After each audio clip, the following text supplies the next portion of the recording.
Vegetable উপমা। এই রকম ঝরঝরে গরম গরম সুন্দর উপমা খেতে কার কার ভালো লাগে প্রথমেই বলে দিন, কমেন্ট বক্সে লিখে আমাকে জানিয়ে দেবেন। তো এই সব সবজি নিয়েছি, এটা চেনানোর আর কিচ্ছু নেই, আর একটু ড্রাই ফ্রুটস নিয়েছি। আপনারা আপনাদের পছন্দ মতো সবজি নিতেই পারেন। এখানে সুজি নিয়ে নিয়েছি। তো তেল গরম হয়ে গেছে, কালো জিরের ফোড়ন দিয়েছি, হলুদ দিলাম। এবার সবজিগুলো এক এক করে সমস্ত কিছু ছেড়ে দেব।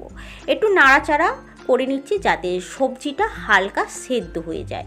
তো সেইভাবেই কিন্তু সবজিগুলো ছোট ছোট করে কাটতে হবে। তো অল্প একটু এখানে লবণ দিচ্ছি যাতে টেস্টটা বেড়ে যায়। লবণটা দেওয়ার পর এখানে দিয়ে দিচ্ছি সুজি হালকা হাতে নাড়াচাড়া করব, আর গ্যাসের ফ্লেমটা লো টু মিডিয়ামে রেখেই করব।